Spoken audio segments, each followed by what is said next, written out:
안녕하세요, 여러분. CS 프로그램 강의 중급 제10강입니다. 시작하기 전에요, 여러분들 내가 누차 강조했듯이 구독 꼭 클릭 좀 해주세요. 고맙습니다. 자, 중급에서 아주 중요한, 여러분들 제일 중요한 것 같아요. 조건부 이분산 모형을 오늘 배웁니다.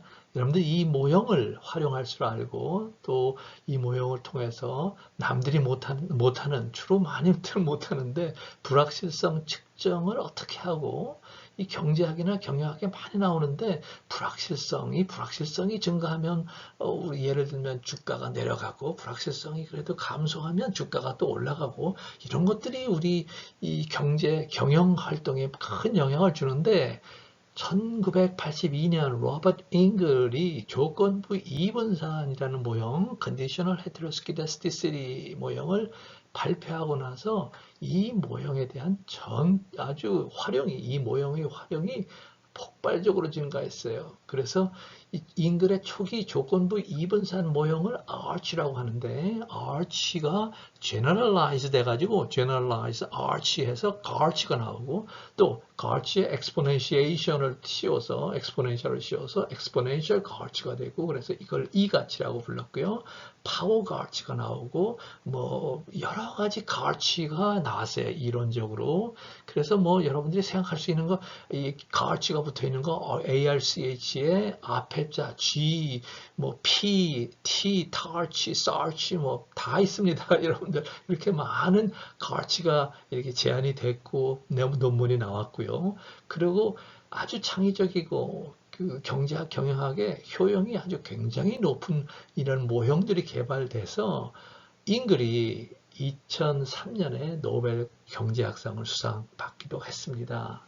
결연경제학 이론하고 이론의 연구자들하고 실증 분석을 치중으로 하는 이런 거를 주로 하는 실증 분석을 주로 하는 연구자들 모두 조건부 이분산 모형에 열광한 이유는 이 모형이 타들어가는 오랜 가뭄 끝에 내린 달고 시원한 소나기와 같았기 때문이었죠. 이론적으로 가치 모형은 약간씩만 변형해도 아주 아까 얘기한 듯이 뭐 사치, 타치, 가치 뭐 여러 가지가 있다고 그랬잖아요. 이런 독특한 활용 분야를 위해서 맞춤형 모형이 되었어요.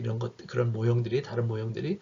그 분야에 관심 있는 실증 분석을 집중적으로 하는 학자들에게는 혁신적인 많은 연구 성과들을 이제 나오게 했고, 제공했고요. 그런 유용한 도구가 되었기 때문에 특히 경제학과 경영학 이론에서 중요한 변수로 사용되는 불확실성이라는 거, 아까도 언급했지만 불확실성을 이 잉글의 페이퍼가 나오기 전에는 몰랐어요. 불확실성 하지만 그래 그럼 뭐 과학적으로 그거 잴 수 있어? 뭐 얼마라고 100이야 200이야 불확실성을 어떻게 잴 수 있나? 이게 잴 수가 없었습니다. 이런데 실증적 잣대가 존재하지 않았었는데 조건부 이분산이 이 역할을 수행하게 된 거죠. 그래서 뭐 아주 활발한 제 애플리케이션이 이루어졌고요. 가치, 사치, 타치 해서 여러 가지 실증 분석 방법이 제안되기도 했습니다. 자, 그러면 이 조건부 이분산이라는 것이 어떤 모양새냐 수학적으로 보면 이거를 여기에 표시하고 있습니다. 그래서 10-1을 보면 우리가 많이 본 단순회귀 모형이래요. yt가 총속 변수 xt가 독립변수 베타1, 베타2는 어떤 하나님의 파라미터 어떤 값이죠, 값. 움직이지 않는 fixed constant인 어떤 값들이죠. 우리가 인간들이 궁금해하는 값들, 파라미터라고 그러죠. 그 다음에 여기서 조건부 이분산은 요 5차항 UT에 달려 있습니다. UT를 어떻게 우리가 정의하느냐 아니면은 여기에 어떤 가정을 하느냐에 따라서 이게 조건부 이분산이 되는 겁니다. 우리 이분산 배웠죠? 지난 강의에서 화이트 테스트도 있었고 브루쉬 페이간 테스트도 있었고 우리 테스트까지 했잖아요. 이분산은 공분산과 달리 뭐예요? 분산이 다른 거죠. 변화하는 거죠. 분산이 그냥 어떤 컨스탄트가 아니라 뭐예요?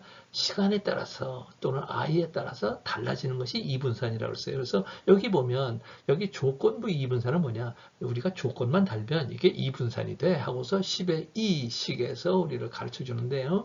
조건이 뭐냐? 여기에 수직으로 내려온 선이 있죠. 그리고 오메가, 대문자 오메가죠. 대문자 오메가 t-1.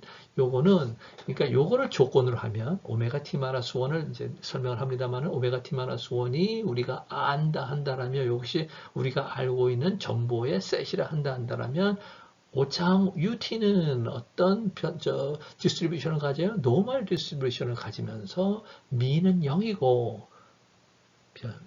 여기에 뭐예요? 변수 HT가 뭐죠? 여러분들 기억하죠? 뭐는 분산이죠, 분산. 그렇죠? 그래서 항상 민하고 분산을 쓰잖아. 근데 분산에 뭐가 붙었어요? T가 붙었대. T가 붙었다는 건 뭐예요? T가 바뀔 때마다, 시간이 바뀔 때마다 바뀌는 똑같지 않은, 이렇게 만약에 똑같으면 뭐를 줄여 썼어요, 우리가?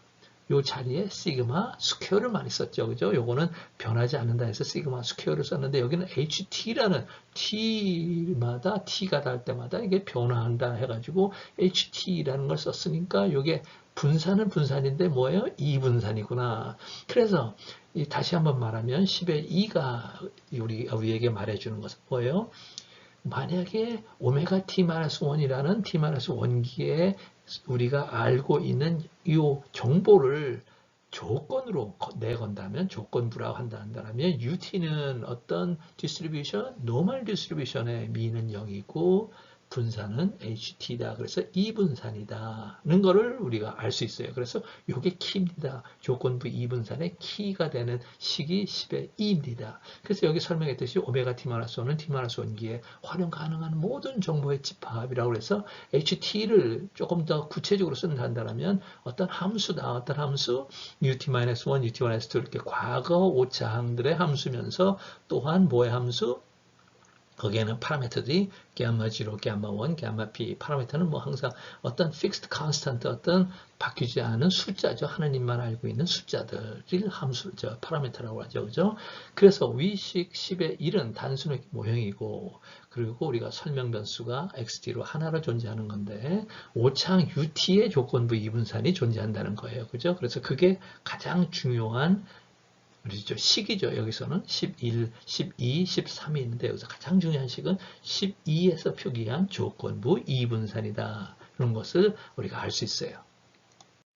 자, 그러면 아까 설명한 대로 HT가 조건부 2분산이죠. 2분산. 2분산인데 2분산은 어떻게 표시됐었어요? 아까 보면 10의 3에서 UT-1, UT-2 그래서 과거 오차항들의 함수면서 또 파라미터가 이렇게 있다. P 플러스 1개에 있는 뭐 gamma 1부터 시작해도 되고 뭐 이거는 우리가 쓰기 나름이죠. 그래서 다양한 형태의 식이 있을 수 있어요. 그 중에서 가장 간단한 거 Arch 1이라고 써 있는데 First Order Conditional Heteroskedasticity라고 부릅니다. 이렇게 생겼어요. 10-4인데 아주 간단하죠. HT는 파라미터가 딱 두 개, gamma 0하고 gamma 1 딱 두 개고 여기에 오차항, 과거 오차항은 딱 하나야. UT-1. 바로 UT-1의 오차항의 제곱. 이게 분산이잖아. 분산. 그죠? HT가 분산입니다.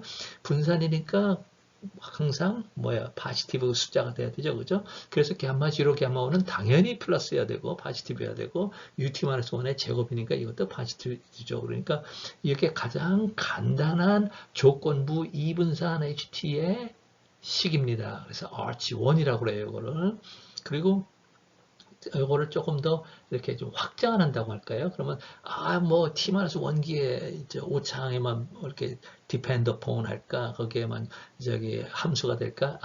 뭐 그 전기 이렇게 해가지고 뭐 한 p, q 전기 그 오차항들 제곱에 어떤 함수라고 할 수도 있잖아. 그죠? 뭐 어제 거만 함수가 돼요. 어제 거 오차항만 함수가 되는 게 아니라 그래서 여기 10의 5를 보면 여기 있는 것 같이 HT를 어떻게 또 define, 정의할 수 있느냐면 gamma 0부터 gamma q까지 UT-1의 제곱, T-2의 제곱, UT-Q의 제곱 이렇게 여러 개로 놓을 수 있다. 이런 얘기죠. 그래서 10의 Q, 만약에 이 10의 5식에 있는 것처럼 Q, 이게 U가, 오차항이 Q가 있다라면은 MAQ 같은 느낌이 들지 않아요? 오차항의 함수라서 이동 평균 우리 타임 시리즈 배울 때 시계역 분석 배울 때 모형 배울 때 AR 모형하고 MA 모형이 있었잖아. 거기에 MA 모형, Moving Average 이동 평균 모형, 이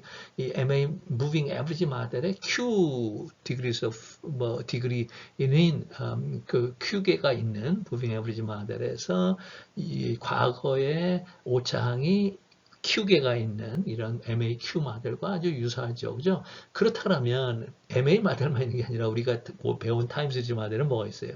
AR 모델 있잖아요. 오토 리그레시브 모델 있잖아요. 그래서 여기는 왜 그게 오토 리그레시브 모델이 없어요? 당연히 있어야죠. 그래서 가치라고 아까 설명을 했는데 그게 이제 다음 페이지에 나옵니다. 그래서 이게 가치가 있는데 이게 AR, MA 있으니까 AR도 있어야지 해서 이제 generalized된 이제 arch 모형 해가지고 가치라고 PQ, 가치는 PQ로 표기를 합니다. 왜냐하면 AR 파트가 P 모형, MA 파트가 Q에 있는 Q 모형이 있는 arch PQ로 표기하는데 거기에 10의 6식을 보면 거기에 HT는 UT-1, UT-2 이렇게 있고 이게 뭐예요? MA 모형을 먼저 썼어요. 그죠? 그 다음에 HT가 종속 변수로 이렇게 쓰여져 있는데 거기에 HT-1 그 전기의 H값, 종속 변수값, HT-1, HT-2, HT-P 이거는 뭐예요? AR 파트죠. 그러니까 MA 파트를 먼저 쓰고 사실은 우리 타임 시리즈 모형 쓸 때는 AR을 먼저 쓰고 MA를 나중에 쓰는데 여기서 가치 모형은 MA를 먼저 쓰고 UT-1의 제곱, UT-2의 제곱을 먼저 쓰고 그 다음에 HT-1, HT-2를 다음에 씁니다. U 다음에. 그래서 요 때는 우리가 가치 모형을 쓸 때는 MA 파트 먼저, AR 파트 나중에 이렇게 쓰네요. 근데 실증 분석에서 가장 많이 쓰는 모형은 가치 PQ가 아니라 가치 1, 1 모형 아주 간단한 모형입니다. 그래서 파라미터도 3개밖에 안 돼요. 그래서 이렇게 10-7을 보면 HT는 이게 가장 많이 쓰여지는 모형입니다. 여러분들 머릿속에 남겨두세요. gamma 0 어떤 파라미터,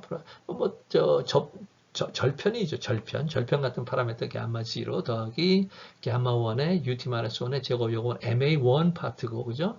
델타 1 곱하기 HT-1 델타도 델타 1도 이제 파라미터고요. HT-1은 AR 파트의 하나죠. 그죠? 그래서 이게 가치 1, 1 AR 파트도 1 MA 파트도 1 하나 하는 게 있는 이래서 이게 가장 많이 쓰여지는 거니까 이거 머릿속에 잘 넣어두시고요.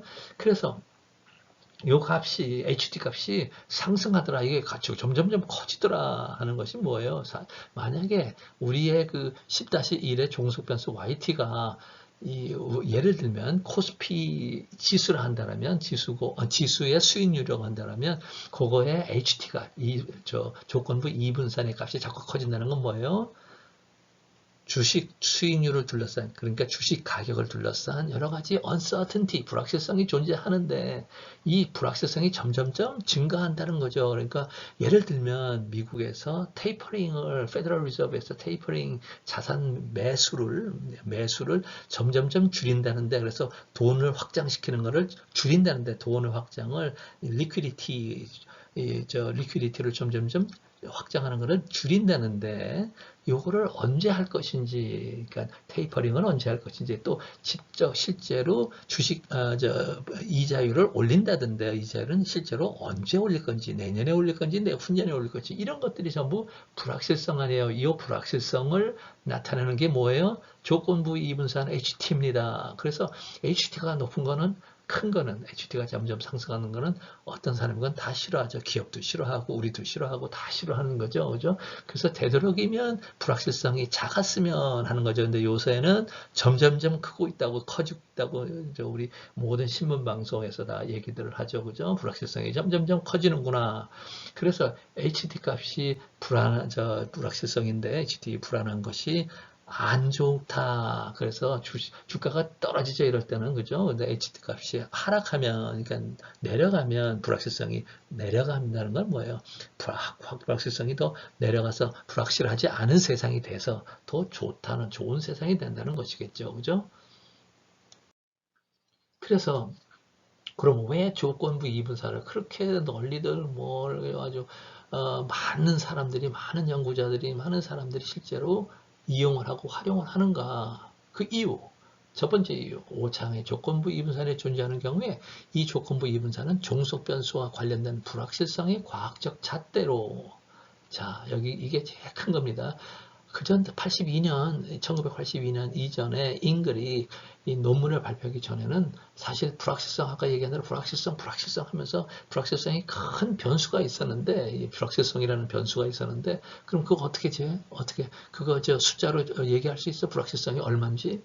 못했었죠. 그죠? 근데 이 조건부 이분산이 그 숫자가 되는 겁니다. 그래서 숫자로 이제 과학적으로, 숫자니까 과학적이죠. 과학적으로 불확실성을 잴 수 있었어요. 그래서 잣대로 활용할 수 있다는 게 아주 큰 이유입니다. 그 다음에 나는 불확실성 과학적 잣대 필요 없어. 나는 나 필요한 게 아니야. 내 뭐 회귀 모형에서 파라미터만 잘 추정하면 돼. 하는데도 불구하고 만약에 그 오차항의 회귀 모형의 오차항의 이 조건부 이분산이 존재하면 회귀 모형에 있는 파라미터뿐만 아니라 이 조건부 이분산 파라미터까지 같이 추정하면 이 파라미터 회귀 모형의 파라미터 추정치 원래 자기가 원한 거 그 파라미터 추정치의 효율이 상승한다. 뭐예요? 효율이 상승한다는 뭐야? t 값이 상승한다. t값이 커진다. 이런 얘기죠. 그러니까 나는 뭐 불확실성하고 상관없어. 뭐 내 회귀 모형은 불확실성하고 아무 상관없는데 뭐 그러더라도 같이 조건부 이분산을 같이 파라미터를 조건부 이분산 파라미터를 같이 추정을 하면 내가 원래 원하는 회귀 모형의 파라미터 추정치의 t값이 더 커진다는 것이 두 가지 아주 중요한 혜택이 있으니까 조건부 이분산이라는 것이 아주 중요해졌고 아주 친근해졌고 많은 사람들이 사용하는 것이 됐습니다. 그러니까 여러분들 요 강의 듣고 잘 들어서 이해 잘 해가지고 나중에 이력서 쓸 때도 저 조건부 이분산 알아요. 어떻게 하는지 컴퓨터로 셋으로도 할 줄 알고 저 조건부 이분산을 가지고 불확실성이 얼마나 큰지 얼마나 다른 변수에 영향을 주는지도 다 제가 그거를 계산도 할 수 있고 셋을 돌려서 내가 영향도 볼 수 있습니다. 얼마나 큰 영향을 미치는데도 내가 발견할 수 있어야 하고 여러분들이 말할 수 있어야 됩니다. 그래서 여기서는 이게 주가지수처럼 주가지수나 이런 경영학적 이런 불확실성을 재면 그게 경영학적, 특히 예를 들면 아까 얘기한 대로 코스피 주가지수의 수익률에 불확실성 아니면은 염려하는 정도, 우리가 염려하는 정도, 불확실성이 이거를 알면 우리나라 전체 거시경제 전체의 불확실성 아니면 거시경제를 덮고 있는 거시경제 순환을 덮고 있는 이런 염려가 얼마나 되는지, 불확실성이 얼마나 되는지를 잣대로 이걸 이용할 수 있을 텐데 단점은 뭐냐면 이 금융 데이터, 특히 이 주식시장에 대한 데이터는 이 전부 일별이에요. 일별인데 우리 거시 데이터가 일별인 거 별로 없잖아요. 그죠? 거시경제 데이터는 일별은 거의 없고 월별 아니면 분기별 데이터입니다. GDP 무슨 데이터? 분기별 데이터, 쿼터리 데이터고 IP는 다 그나마 인더스트리얼 프로덕션 데이터는 월별입니다. 그 다음에 이 일별 데이터는 주로 뭐예요? 이자율이죠. 이자율, FIFF, 뭐, 우리가 요번에 쓰는 3개월짜리 정부 채권에 붙는 이자율, 뭐, 이런 이자율은 데일리가 있어요. 또 먼틀리도 있고. 근데 대부분의 경제 데이터, unemployment, 실업률 데이터, 인플레이션 데이터, 뭐, 이런 것들은 전부 월별 데이터입니다. 그래서 일별 데이터에서 우리가 원하는 그거는 얻어요. 그러니까 얼마나 불안한지, 불확실성이 얼마나 큰지는 얻지만 이거를 일별 거시경제 데이터에다가 그 잣대를 불확실성의 잣대를 놓고 회귀 분석을 또 하면 좋겠는데 뭐 할 수가 없죠. 우리 일별 거시경제 데이터는 거의 없다 그러잖아요. 뭐 이자율 빼고는. 근데 뭐 우리 산업생산, 성장률 같은 산업생산이라든가 뭐 다른 것들 이런 거시경제 변수들이 월별 데이터는 없으니까 우리가 일별 이 불확실성을 재더라도 쓸모가 없어요. 그래서 뭐 어떻게 해야 되느냐? 월별 불확실성 잣대를 우리가 구해야 돼요. 그래서 월별 잣대를 구하기 위해서 이 오늘 그 강의에서는 뭐로 했느냐? 인플레이션 불확실성을 이제 쓰기로 했어요. 그래서 인플레이션은 monthly입니다. monthly 월별 데이터고, 인플레이션은 두 가지가 있어요. CPI, 소비자 지수, 소비자 가격 지수죠. 소비자 가격 지수 CPI, Consumer Price Index라고 하죠. 그리고 PPI가 또 있죠. 그래서 이거는 PPI는 Producer Price Index, 그래서 생산자 가격 지수, 소비자 가격 지수 두 개가 있는데 이 두 개의 가격 지수에서 우리가 인플레이션을 구할 수 있죠. 그죠? 그래서 인플레이션을 두 가격 지수에서 구해서 소비자 가격 지수, 생산자 가격 지수 두 개에서 두 개의 인플레이션이 나오니까 요 인플레이션에 포함된 불확실성 요거를 재서 불확실성 잣대로 우리가 IPG를 산업생산 성장률에다가 설명변수를 쓰면 어떤 불확실성 잣대가 CPI 불확실성 잣대 아니면은 PPI 불확실성 잣대가 더 설명을 잘하는지 여러분들 한번 이렇게 생각해 보세요. 여러분들이 한번 찍어 보세요. CPI일까? PPI일까? PPI가 뭐예요? 어디? 프로듀서니까 프로듀서를 위한, 그러니까 프로듀서에 관한 것이 우리가 인더스트리얼 프로덕션이라고 하는 거니까 생산자, 그러니까 산업 생산 지수니까, 그죠? 거기서 나온 거니까. 그래서 여러분들이 아마 PPI가 아닐까? PPI 인플레이션이 아닐까? 이렇게 생각을 할 텐데, 아무튼 조금 기다리면 나옵니다. 그래서 두 개의 인플레이션을 중속 변수로 해서 우리가 뭐를 할 수 있느냐? 우리가 거기서 두 개의 인플레이션 종속 변수에서 나오는 아까 설명한 대로 불확실성 그거를 이제 재는 것이 첫 번째 과제입니다. 그래서 왜 인플레이션 두 개를 사용하느냐? 뭐 아까 설명한 대로 하나는 CPI는 Consumer Price Index니까 소비자들이 사는 가격이 오르락 내리락 해가지고 오는 불확실성하고 Producer Price Index 생산자들이 소비자들에게 팔기 전에 그 중간자들이 이제 그 사람들한테 팔 거 아니에요. 그러니까 Producer Price Index는 이제 그 생산자들이 내가 팔 수 있는 금액, 내가 생산자라면 팔 수 있는 금액이 오르락 내리락 해서 생기는 불확실성. 이런 것들 불확실성 두 개가 있는데 어떤 게 더 이런 인더스트리얼 프로덕션 인덱스인 IPG, 그러니까 거기에 성장률인 IPG에 영향을 줄까? 하고 요거를 보기 위해서 우리가 지금 이제 데이터를 가지고 프로그램해서 볼 겁니다. 자, 그래서 이제 요거 테스트를 하기 위해서 우리가 뭐예요? 데이터를 우리가 준비를 해야죠. 그죠? 데이터 준비는 어떻게 하느냐? 이렇게 우리가 뭐 많이 해봤죠. 데이터 IP는 많이 해봤으니까 이렇게 여기를 읽어보면 뭐 똑같이 우리가 많이 해봤어. 여러 번 사용한 코딩이죠, 그죠? Federal Reserve St. Louis 지점에서 관리하는 FRED, Federal Reserve Economic Data (FRED에서 Industrial Production하고 치면 이게 이제 저기가 나오죠. 그래서 여러분들이 혹시 모르면 미국 데이터 다운받고 업로드하기 요거 뭐 보시면 됩니다. 그래서 미국 데이터를 이제 내 폴더, CS 폴더에 업로드 시켜 놔야 내가 쓸 수 있잖아요. CS에서. 그러니까 여러분들 내 CS 폴더의 주소가 내 폴더 주소 여기에 보면 U48582857 이렇게 나오고 my data 그리고 슬래시하고 내 파일 이름은 IP다 PRN 이렇게 나오듯이 요건 여러분들 다 스스로 할 줄 알아야 돼요. 해야 되고 그 다음에 이제 FRED, Federal Reserve Economic Data에서 또 뭐를 구해야 돼? 여기에 보면 CPI 데이터 구해야 되잖아요. 그래서 CPI하고 쳐도 금방 나옵니다. 그 다음에 PPI하고 쳐도 금방 나오고 그 대신에 이제 우리가 CPI는 지수니까 소비자 가격 지수, Consumer Price Index 지수죠. 그러니까 요거를 지수를 뭐로 바꿔야 돼요? 인플레이션으로 바꿔야 되니까 여기 우선 로그를 취했잖아, 그지? 그래서 데이터 CPI 해가지고 input CPI하고 로그 취하고 로그 CPI 해놓고 로그 CPI를 뭐예요? DIF 1차 차분한다고 그러죠, DIF. 그래서 거기에다 1200을 곱했습니다. 왜냐하면 1200을 왜 곱했느냐? 1200 우선 100을 곱하면 뭐예요? 요게 DIF 하는 거는, 로그를 씌워서 DIF 하는 거는 뭐라 그랬어요? 성장률이죠, 성장률. 그래서 성장률로 0.0 뭐 이렇게 1 이렇게 나오겠죠, 그죠? 그러면 0.01 하고 나왔으면 그거를 퍼센트로 고치려고 하면 100을 곱해야죠, 그죠? 그래서 1 해야 되고, 요게 12, 12를 또 곱한 거는 뭐예요? 12달, 이게 월별 데이터니까 0.01이 나온 거 뭐예요? 1% 한 달 만에 성장했다는 거 아니에요?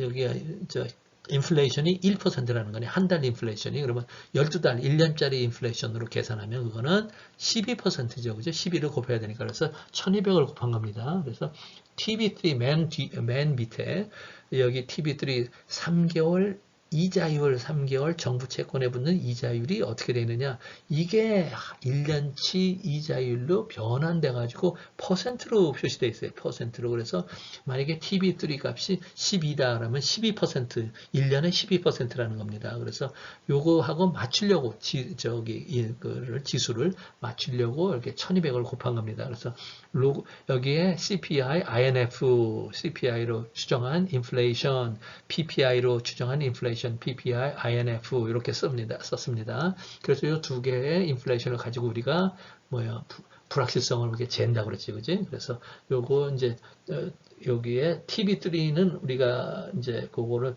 설명변수로 쓰려고 그래요. 그러니까 인플레이션을 설명하는 우리가 인플레이션들은 뭐예요? 종속변수 TB3 이자율은 설명 변수 이렇게 쓰려고 이제 이자율도 이렇게 만들어낸 겁니다. 여러분들 이자율 같은 거 3month 요거는 monthly하고 쳐야지 monthly 데이터가 나옵니다. 그냥 치면은 데일리 데이터, 일별 데이터가 나와서 0 아니에요. 그러면 다 에러 납니다. 그래서 꼭 이거는 monthly하고 지정을 하고 frequency 해가지고 monthly로 나오는지 꼭 확인해야 돼요. 이자율을 다운받을 때는. 자, 그래서 이제 요거는 또 조금 더 설명을 한 건데 여기에 왜 1200을 곱했는지 요거 설명입니다. 자, 이제 데이터가 다 준비가 됐으면 이제 데이터를 어떻게 해요? 어느 구간을 사용할지 요거를 저기 해서 우선 어리라는 데이터 바구니에다가 뭐예요? 아까 우리가 만든 IP라는 데이터 바구니, CPI 데이터 바구니, PPI 데이터 바구니, TB3 데이터 바구니 요것들을 전부 쏟아 부으면서 뭐에 맞춰야 돼? 전부 시작점들이 다르죠, 그죠? 먼틀리 데이터지만 뭐 1934년에 시작하는 것도 있고 뭐 이렇게 다 달라요. 그러니까 요거를 먼틀리로 딱 맞춰서 먼트로 전부 맞춰가지고 정렬을 시키되 어떤 데이터를 써요? 1959년 1월 1일 이전 데이터는 전부 지워라. 아니면 2019년 12월보다 더 늦은 데이터, 그러니까 2020년부터 뭐예요? 코로나 위기죠. 그래서 2020년 데이터 이상 데이터는 더 최근 데이터는 안 쓰는 걸로 코로나를 피하기 위해서 코로나 위기를 피하기 위해서 이렇게 피하고 하기 위해서 딜리트 하라 이렇게 썼어요. 그러니까 코로나 위기를 뺀 데이터입니다. 1959년 1월부터. 그래서 시작하는 점을 우리가 얘기를 했고요. 그 다음에 오토렉을 사용합니다. 오토렉에 저기가 있어요. 아치 테스트가 있어. 그래서 오토렉 해가지고 모델 CPI 인플레이션을 TB3 이자율로 설명 변수를 이자율로 하고 CPI 인플레이션을 종속 변수로 해서 슬래시 하는 거는 항상 옵션이라고 써. nleg equal 1은 뭐라고 써요? number of leg이죠. nleg, number of leg은 뭐를 뜻하느냐? 자기 상관의 어떤 자기 상관계적이냐, 자기 상관의 first order만 사용해라. first 1 equal 1이라는 건 nleg equal 1이라는 건 first order auto regressive 모델을 사용해라. second order, third order 그런 거 필요 없으니까 나는 first order auto regressive 모델을 5창에 있다고 요거를 사용하고 이렇게 해서 그 모형을 이제 maximum likelihood method equal ml maximum likelihood로 추정하고 maximum IT iteration은 200번으로 해라. 요거 max IT에 없으면 default iteration 숫자는 40이라고 maximum iteration 숫자는 40이라고 그랬어요. 그 다음에 이제 요 중요한 거 arch test 이게 제일 중요하죠. arch가 있는지 조건부 이분산이 있는지 테스트하거라 해서 arch test라고 씁니다. CSS는. 그 다음에 이제 그 다음 줄 똑같은 건데 그거는 PPI inflation에 대한 거고요. 그래서 이렇게 이제 요걸 하면 결과가 나오겠죠. 그죠?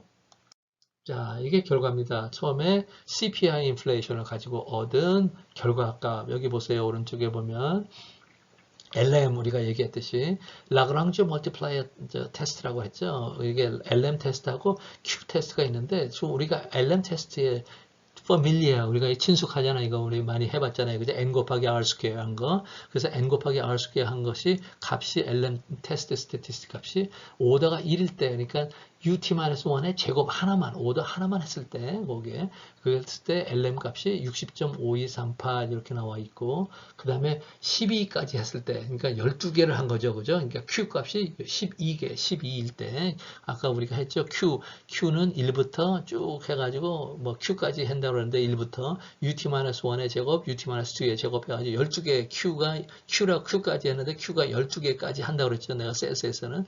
그게 12개까지 다 넣고, LM 테스트를 한다 그래서 테스트 스태티스트를 계산하니까 84.5936.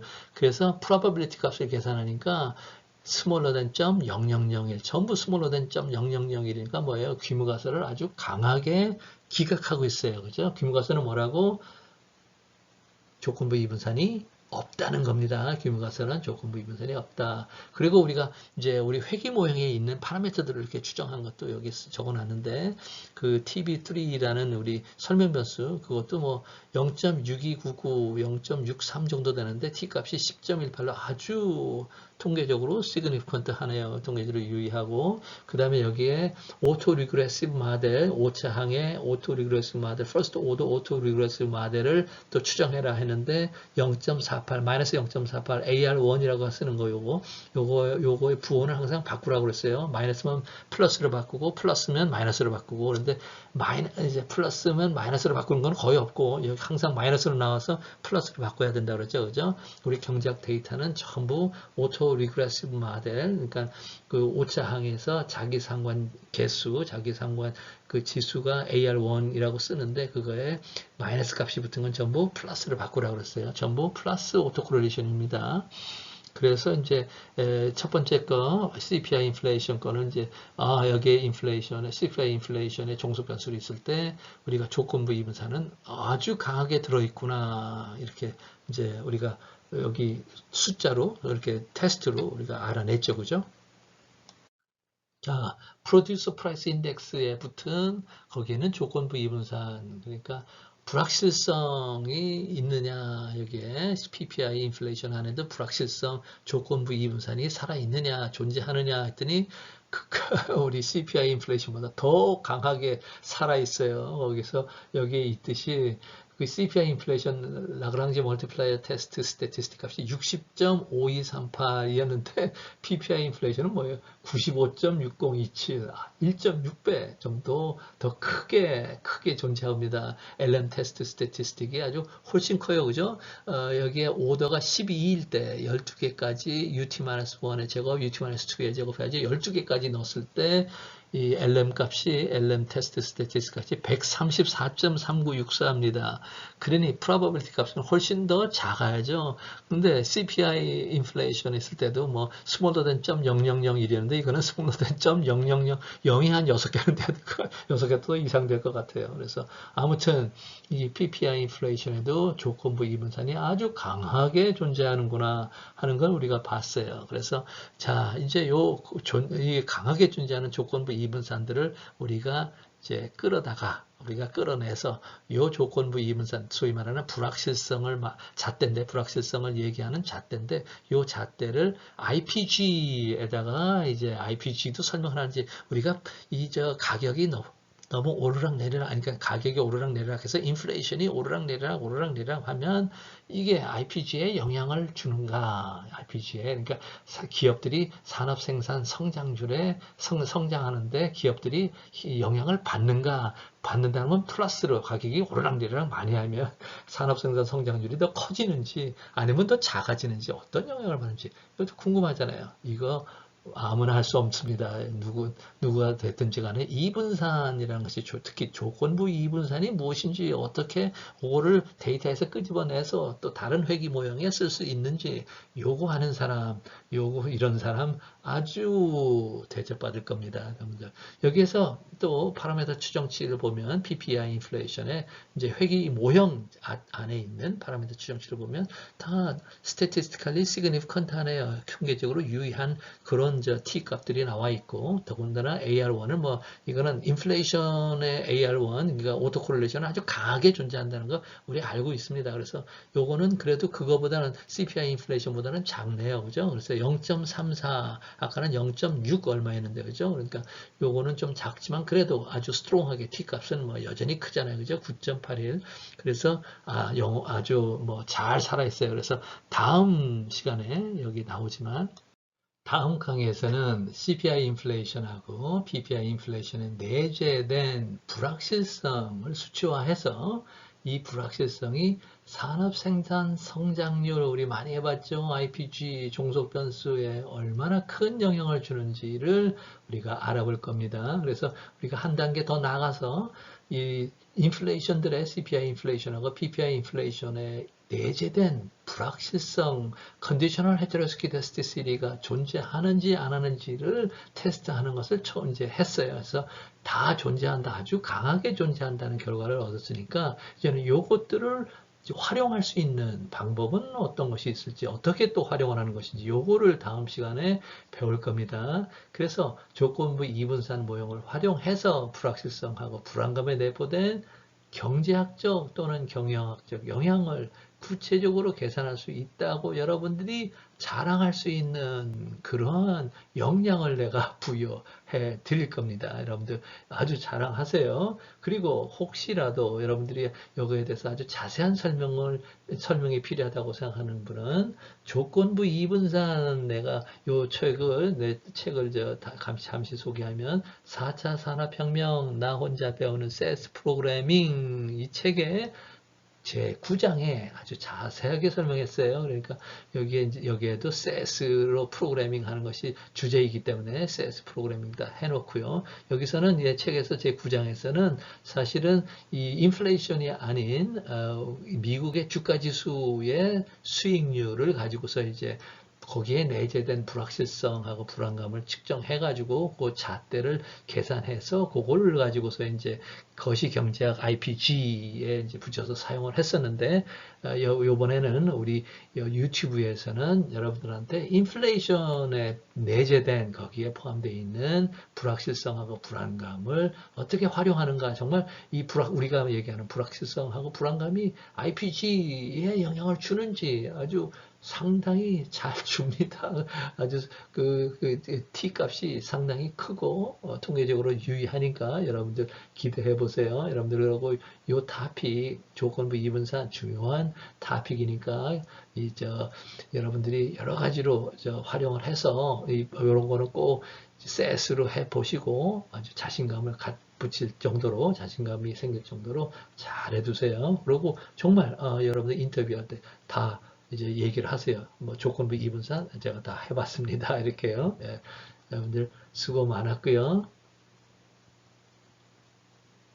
예, 여러분들 수고 많았습니다. 오늘은 조금 더 길었어요. 그죠? 이제 10강 수강하느라 여러분들 수고 많았고 항상 부탁드립니다. 구독하고 좋아요 클릭해 주세요. 여러분들 고맙습니다. 예, 다음 강의에서 또 보겠습니다. 고맙습니다.